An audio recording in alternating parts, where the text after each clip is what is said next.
মল্লিক মেশিনের পক্ষ থেকে সবাইকে জানাই আন্তরিক শুভেচ্ছা অভিনন্দন। তো আমি আজ নতুন আরেকটা ভিডিও নিয়ে আপনাদের সামনে হাজির হয়েছি। আমি আজকে রাইস মিল নিয়ে কথা বলবো। আমি স্টেপ বাই স্টেপ এই মেশিনটা নিয়ে বর্ণনা দিব এবং এই মেশিনটার ভিতরের নাড়িভুড়ি নিয়ে কথা বলবো। তো তার আগে আমি যে মেশিনগুলো আমাদের কাছে পাবেন সেই মেশিনগুলো নিয়ে আমি একটু বর্ণনা দিব। তো আমাদের এই পাশে দেখতে পাচ্ছেন আপনার খড় ঘাস কাটা মেশিন। এটা আমাদের সারা বাংলাদেশে আসলে টপ সেল হয়। এটা আপনার কনভেয়ার সিস্টেম, অটোমেটিক লিফটের মতো টেনে নেয়, 4 ব্লেড গিয়ার সিস্টেম এবং সাথে 3 horse power motor, 2.2 kilo watt, 2800 RPM. এর পাশে দেখতে পাচ্ছেন যেই মেশিনটা নিয়ে আমি আজ কথা বলবো, এটা হলো রাইস মিল। এটার মডেল নাম্বার হলো 6NF9A। এই মেশিনটায় আপনি ঘন্টায় খুব সহজে 10 থেকে 15 মণ ধান ভানতে পারবেন এবং এই মেশিনটায় ক্যাপাসিটি আছে আরও বেশি, তো আমরা কম বলে থাকি সবসময়। তো তার পাশে আপনারা দেখতে পাচ্ছেন ফিড মেশিন। এটা আপনার হাঁস মুরগি, গরু ছাগল, গবাদি পশু, গরু, ভেড়া, মহিষ সব কিছুরই আপনারা ফিড বানাতে পারবেন এটা, এবং মাছের ফিড তৈরি করতে পারবেন। যে প্লেট মেশিনটা, এই প্লেট মেশিনটা দিয়ে আপনি খামার পরিচালনা করতে পারবেন, সাথে সাথে আপনারা ব্যবসা করতে পারবেন। তো তার পাশে দেখতে পাচ্ছেন একটা হলুদ মরিচ মশলা তৈরি করা মেশিন। এছাড়াও আপনি এই ফিড মেশিনের জন্য কাজে ব্যবহার করতে পারবেন, যেমন আপনি ভুট্টা, গম গুঁড়ো করে আপনি পাউডার করতে পারবেন। এছাড়াও এটা দিয়ে হাঁস মুরগির আপনি দানাদার আইত ভাঙা খাবারও তৈরি করতে পারবেন এবং গরুর ভুসি করতে পারবেন। হলুদ মরিচ ধনিয়া জিরে সব আপনি এক মেশিনটা দিয়ে করতে পারবেন। এটা হলো ম্যাজিক মেশিনের মতো কাজ করে। এই মেশিনটা আপনার শীতকালে যে মা বোনেরা বড়ি দেয়, ভিজে যে ডাউল কোটে, এটা দিয়ে আপনি কুটতে পারবেন। আবার আপনি এটা দিয়ে কুমড়াটাও আপনি এটা দিয়ে করতে পারবেন, করে আপনি বড়ি দিতে পারবেন। তো এরপরে আমি আমাদের যে সিএনসি রাউটার মেশিন, আপনার খুব সহজে কাঠের নকশা করতে পারবেন। আমরা সিএনসি মেশিন, এটা দিয়ে খাট, দরজা, জানালা সমস্ত কিছুর নকশা আপনারা করতে পারবেন। ওয়ার্ড্রপ সমস্ত কিছুর এক কথায় কাঠের উপরে 3D ডিজাইন করতে পারবেন। তো সিএনসি মেশিন, এছাড়াও আমাদের যে লেজার সিএনসি মেশিন, আপনার লোহার উপর নকশা করতে পারবেন, লোহা কাটতে পারবেন এবং আপনার সর্বোচ্চ থিকনেস আপনার 18 mm পর্যন্ত আপনার 3/4 লোহাও আপনি কেটে কাটতে পারবেন, সাথে সাথে নকশা করতে পারবেন। তো আমি এবার আপনাদের এই রাইস মিলটা নিয়ে আমি কথা বলতে যাচ্ছি। এই মেশিনটার আপনার ভিতরে নাড়িভুড়ি নিয়ে আজকে কথা বলবো এবং এর স্টেপ বাই স্টেপ আপনার জানিয়ে দিব। এবং এই মেশিনটা আপনাদের সর্বোচ্চ ডিসকাউন্ট মূল্যে এখন পাচ্ছেন। এলাকা ভিত্তিক আপনার মিনিমাম 30,000 থেকে 1 লক্ষ 1.5 লক্ষ টাকা আয় করতে পারবেন খুব সহজেই প্রতি মাসে। তো আমি এই মেশিনটা নিয়ে খুব সহজেই আমি চালানোর কিছু নিয়ম বলবো। এই মেশিনটার সাথে আমরা কি কি ফ্রি দিচ্ছি এটা আগে জানাই দিই। তো আমরা এই মেশিনটার সাথে ওয়ারেন্টি সাপোর্ট হিসাবে আমরা দিচ্ছি একটা সেল। এই সেলটা অরিজিনাল যে সেল, এটা বাজারে কিনতে গেলে আপনার 4,000 থেকে 4,500 টাকা পড়বে এই সেল। এবং 2 নম্বর, যদি আপনার ভুয়া, এক কথায় জিনজিরার তৈরি যদি ভুয়া নকল পণ্য হয়, তাহলে এটা আপনার 2,000-2,500 টাকায় পাবেন। আর অরিজিনাল চায়না হলে 4,000-এর উপরে থাকবে এই আপনার সেলটার দাম। তো আমরা এটা মেশিনের সাথে ফ্রি দিয়ে দিচ্ছি। এই ছুরিটার দাম হলো 1500 থেকে 1800 টাকা। তো এটাও আমরা ফ্রি দিয়ে দিচ্ছি। এরপরে আমরা 2টা জালি, এক সেট জালি, 2টা জালি আমরা মেশিনের সাথে ফ্রি দিচ্ছি। 2টা জালি এক সেট 2টা জালি ফ্রি দিয়ে দিচ্ছি মেশিনের সাথে। তো তারপরে আমরা দিচ্ছি 2টা চাপা। এই 2টা চাপা দিয়ে দিচ্ছি মেশিনের সাথে। এই যে আপনার এখানে যে 2টা চাপা থাকে, এই 2টা চাপা আমরা মেশিনের সাথে দিয়ে দিচ্ছি। তো আমরা মেশিনটা ইনস্টল করা খুবই সহজ, কারণ একজন 10-12 বছর 15 বছরের ছেলেও এই মেশিনটা ইনস্টল দিতে পারবে এবং এটা দিয়ে ধান ভানাতে পারবে খুব সহজেই। তো এটা আপনারা মেশিনটা নিয়ে খুব সহজেই যাতে ইনস্টল করতে পারেন, এই জন্য আমরা এই মেশিনটার কিছু ভিডিও স্টেপ বাই আপনার ভিতরকের আমি ফাংশন দেখাই দিব কিভাবে আপনারা মেশিনটা চালাবেন। তো মেশিনটা আমাদের কাছ থেকে মোটর সহ নিতে পারেন, মোটর ছাড়াও নিতে পারেন।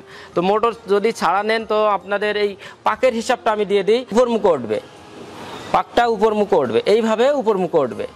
এইভাবে আমি মেশিনের সামনে দাঁড়িয়ে এই পাকটা নিচে থেকে উপর মুখে উঠবে। দেখেন আমি এটা দিয়ে দিলাম। তারপরে আপনার এই ভিতরকের যে সিস্টেমটা প্রথমে আমি বলি যে ভিতরে কি সিস্টেমে আপনারা কাজ করবেন। তো আমি এই মেশিনটার এই ঢমটা আমি খুলে রাখলাম। এই একজন হেল্প করো, ধরো এই ঢমটা আগে খুললাম। দেখেন এই যে ইয়েটা, এটা পাইপ থেকে আমি বের করলাম।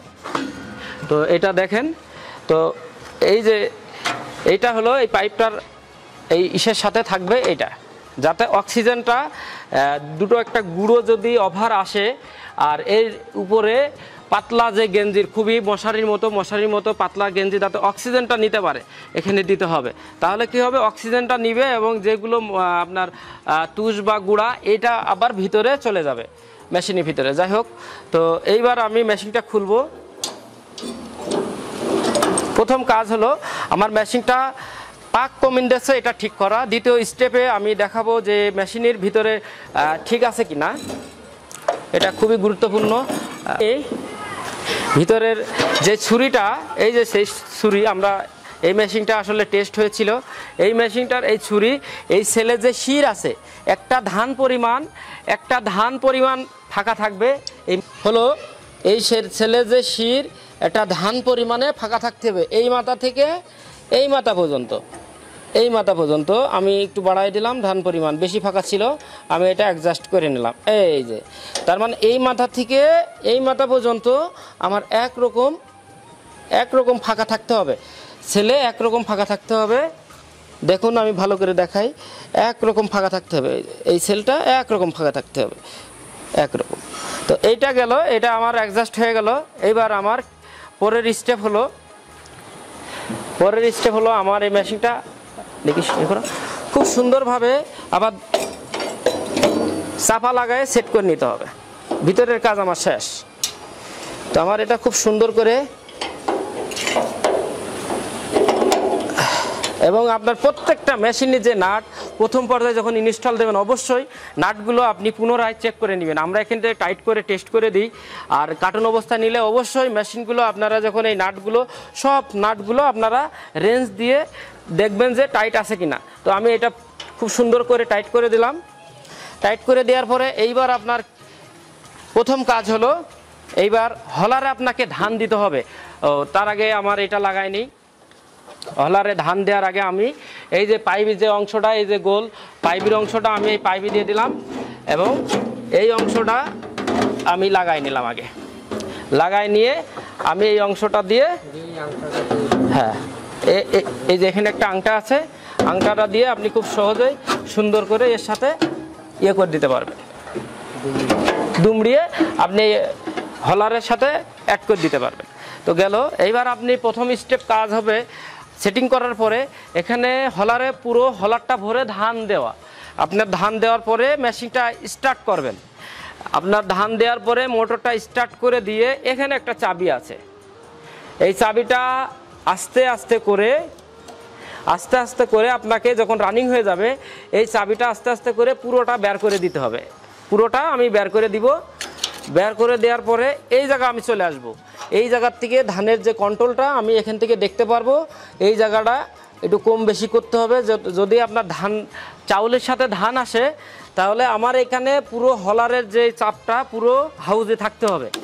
এই হলারে যে ধানের চাপটা যেই থাকতে হবে, অল্প অল্পকে ছাড়লে আপনার কলম চাউলের সাথে ধান বেরোবে। তো অবশ্যই তারপরে এটা আপনি এখান থেকে কন্ট্রোল করবেন, দেখবেন যে এখানে ক্লিয়ার আছে কিনা, আপনি এখান থেকে আপনি প্রোডাকশনটা আপনি কম বেশি বাড়াতে পারবেন।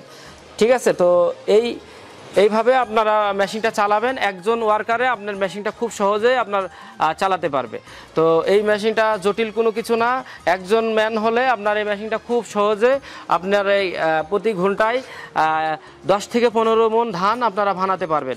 তো আমি এই মেশিনটা নিয়ে আর বেশি কিছু কথা বলছি না। যারা আমাদের এই ধান ভানানো মেশিনটা ক্রয় করতে চাচ্ছেন, একদম ফুল অটোমেটিক, আপনার এই পাশ দিয়ে পিছন দিয়ে একদম গুঁড়া যেই গরুতে গবাদি পশু যেটা খায় সেই গুঁড়াটা বেরোবে, এই পাশ দিয়ে আপনার চাউল বেরোবে, একদম ফিল্টার হয়ে ঝাড়াই কাড়াই হয়ে একবারে বেরোবে। তো আমি এই ভিডিও আর বাড়াতে চাচ্ছি না। সবাই ভালো থাকবেন, সুস্থ থাকবেন, সবার সুন্দর জীবন কামনা করে আমি এখানে এই ভিডিওটা শেষ করছি। আসসালামু আলাইকুম।